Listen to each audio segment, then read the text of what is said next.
Avengers end ഗെയിമിന്റെ അവസാനം infinity stones എല്ലാം തിരികെ പാസ്റ്റിലേക്ക് കൊണ്ടുവെക്കാൻ പോകുന്ന സ്റ്റീവ് റോജേഴ്സ് അഥവാ ക്യാപ്റ്റൻ അമേരിക്കയോട് ബക്കി ബാൺസ് അഥവാ വിന്റർ സോൾജർ ഇങ്ങനെ പറയുന്നുണ്ട്. കാരണം സ്റ്റീവ് റോജേഴ്സ് ഇനി തിരിച്ചു വരത്തില്ലെന്ന് ഇവിടെ ബക്കി ബാൺസിന് നേരത്തെ തന്നെ അറിയാം. പാസ്റ്റിൽ പോയ ക്യാപ്റ്റൻ അമേരിക്ക തിരികെ എത്താത്തതുകൊണ്ട് തന്നെ മറ്റ് അവഞ്ചേഴ്സ് പാനിക് ആകുന്നുണ്ട്. എന്നാൽ ഇവിടെ ബക്കി ബാൺസിനെ ശ്രദ്ധിച്ചു നോക്കിയാൽ അദ്ദേഹം പാനിക് ആകാതെ ചെറുതായിട്ടൊന്ന് പുഞ്ചിരിക്കുകയാണ് ചെയ്യുന്നത്. ഒരു പക്ഷേ സ്റ്റീവ് റോജേഴ്സ് തന്റെ ബെസ്റ്റ് ഫ്രണ്ടായ ബക്കി ബാൺസിനോട് താൻ പാസ്റ്റിലേക്ക് പോയാൽ എന്താണ് ചെയ്യാൻ പോകുന്നത് എന്ന് പറഞ്ഞിട്ടുണ്ടാകാം. അല്ലെങ്കിൽ സ്റ്റീവ് റോജേഴ്സ് പറയാതെ തന്നെ ബക്കി ബാൺസ് ആ കാര്യങ്ങൾ മനസ്സിലാക്കിയിട്ടുണ്ടാകാം. അവഞ്ചേഴ്സ് എൻഡ് ഗെയിമിൽ താനോസിനോട് ഫൈറ്റ് ചെയ്യുന്ന സമയത്ത് തോർ ക്യാപ്റ്റൻ അമേരിക്കയോട് ഇങ്ങനെ പറയുന്നുണ്ട്. ഒരുപാട് പേര് വിചാരിച്ചേക്കുന്നത് തോറിന് സ്റ്റോം ബ്രേക്കർ ഒരുപാട് ഇഷ്ടമുള്ളത് കൊണ്ടാണെന്നാണ്. എന്നാൽ അങ്ങനെയല്ല. സ്റ്റോം ബ്രേക്കർ ഉപയോഗിക്കാൻ തോർ ക്യാപ്റ്റൻ അമേരിക്കയെ അനുവദിക്കാത്തതിന് കാരണമുണ്ട്. അവഞ്ചേഴ്സ് ഇൻഫിനിറ്റി വാറില് നിഡവല്ലിയറിലേക്ക് പോകുന്ന തോർ ഗാർഡിയൻസ് ഓഫ് ദി ഗാലക്സിയോട് ഇങ്ങനെ പറയുന്നുണ്ട്. Wait, what kind of weapon are we talking about here? The Thanos killing kind. Don't you think that we should all have a weapon like that? No. You simply lack the strength to wield them. Your bodies would crumple as your minds collapsed into madness. Storm breaker ഉപയോഗിക്കുന്ന വ്യക്തിക്ക് അയാളുടെ ബോഡിയിൽ ഒരുപാട് പ്രത്യാഘാതങ്ങൾ ഉണ്ടാകും. അതുകൊണ്ട് തന്നെ അധിക നേരം സ്റ്റോം ബ്രേക്കർ വീൽഡ് ചെയ്യാൻ അയാൾക്ക് സാധിക്കില്ല. തോർ ഒരു ഗോഡാണ്. ക്യാപ്റ്റൻ അമേരിക്ക വെറും ഒരു മനുഷ്യനാണ്. ഈ കാരണം കൊണ്ട് തന്നെയാണ് തോർ ക്യാപ്റ്റൻ അമേരിക്കയെ സ്റ്റോം ബ്രേക്കർ ഉപയോഗിക്കാൻ അനുവദിക്കാത്തത്. അവഞ്ചേഴ്സ് ഇൻഫിനിറ്റി വാറില് താനോസ് സ്നാപ്പ് ചെയ്ത് അവഞ്ചേഴ്സ് എൻഡ് ഗെയിമില് തോർ താനോസിന്റെ തല വെട്ടിമാറ്റി താനോസിനെ കൊല്ലുന്ന സമയത്ത് നിങ്ങൾ ശ്രദ്ധിച്ചു നോക്കിയാല് താനോസിന്റെ കയ്യില് ആ സമയത്തും ഇൻഫിനിറ്റി ഗോൺലെറ്റ് കിടക്കുന്നത് നമുക്ക് കാണുവാൻ സാധിക്കും.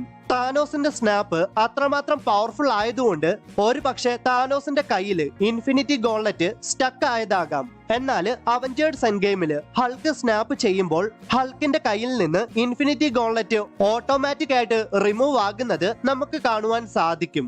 എനിക്ക് തോന്നുന്നത് താനോസിന്റെ സ്നാപ്പിന് ശേഷം ടോണി സ്റ്റാർക്ക് ഇൻഫിനിറ്റി ഗോൺലെറ്റിനെ പറ്റിയും ഇൻഫിനിറ്റി സ്റ്റോൺസിനെ പറ്റിയും ഒക്കെ നന്നായിട്ട് പഠിച്ചിട്ടുണ്ടാകാം.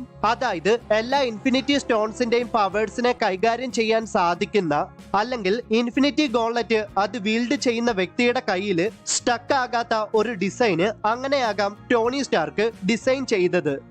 അവഞ്ചേഴ്സ് എൻഡ് ഗെയിമില് ഇൻഫിനിറ്റി സ്റ്റോൺസ് തിരികെ പാസ്റ്റിലേക്ക് കൊണ്ടുവെക്കാൻ പോകുന്നതിന് മുൻപ് സ്റ്റീവ് റോജേഴ്സ് അഥവാ ക്യാപ്റ്റൻ അമേരിക്ക ബക്കി ബാൺസിനോട് ഇങ്ങനെ പറയുന്നുണ്ട്. Don't do anything stupid till I get back. How can I? You're taking all this stupid with you. ഇതേ ഡയലോഗ്സ് മറ്റൊരു മാർവൽ മൂവിയില് സ്റ്റീവ് റോജേഴ്സും ബക്കി ബാൺസും പറയുന്നുണ്ട്. അതെ, ക്യാപ്റ്റൻ അമേരിക്ക ദ ഫസ്റ്റ് അവഞ്ചറില്. Don't do anything stupid until I get back. How can I? Taking all the stupid with you.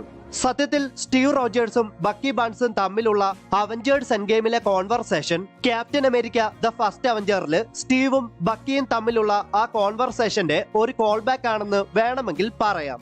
Avengers End ഗെയിമില് Hulk snap ചെയ്യുന്ന സമയത്ത് ടോണി സ്റ്റാർക്ക് അഥവാ അയൺമാൻ ഫ്രൈഡേയോട് ബാൻഡോർ പ്രോട്ടോകോള് ആക്ടിവേറ്റ് ചെയ്യാൻ ആവശ്യപ്പെടുന്നുണ്ട്. Friday, do me a favor and activate Barndor Protocol, will you? Barn Door protocol activate ആയതോടെ അവഞ്ചേഴ്സിന്റെ headquarters മൊത്തം സ്റ്റീൽ ഡോർ കൊണ്ട് കവർ ചെയ്യുന്നുണ്ട്. അയൺമാൻ 3യില് മാൻഡറിൻ ടോണി സ്റ്റാർക്കിനെ പിടികൂടിയ സമയത്ത് ടോണി സ്റ്റാർക്ക് തന്റെ മാർക്ക് 42 സ്യൂട്ടപ്പ് ചെയ്യാൻ ശ്രമിക്കുന്നുണ്ട്. ടോണി സ്റ്റാർക്ക് മാർക്ക് 42 സ്യൂട്ടപ്പ് ചെയ്യുന്നുണ്ടെങ്കിലും ആ സ്യൂട്ട് ടോണി സ്റ്റാർക്കിന്റെ പക്കലേക്ക് എത്താൻ നല്ല സമയമെടുത്തു. കാരണം ഹാർലി കീനർ എന്ന കുട്ടിയുടെ ബാൺ ഹൗസില് മാർക്ക് 42 സ്യൂട്ട് ചാർജ് ചെയ്തോണ്ടിരിക്കുവായിരുന്നു. അത് മാത്രമല്ല ആ കുട്ടിയുടെ ബാൺ ഹൗസിന്റെ ബാൻഡോറിന് വെളിയിലേക്ക് ഇറങ്ങാൻ മാർക്ക് 42 സ്യൂട്ട് നന്നായിട്ട് സ്ട്രഗിൾ ചെയ്യുന്നതും നമുക്ക് കാണുവാൻ സാധിക്കും. സോ എനിക്ക് തോന്നുന്നത് അവഞ്ചേഴ്സ് എൻഡ് ഗെയിമിലെ ബാൻഡോർ പ്രോട്ടോകോൾ എന്ന പേര് ടോണി സ്റ്റാർക്കിന് ലഭിച്ചത് ആ കുട്ടിയുടെ ബാൺ ഹൗസിന്റെ ബാൻഡോർ ഇൻസ്പയർ ചെയ്തിട്ടാകാം.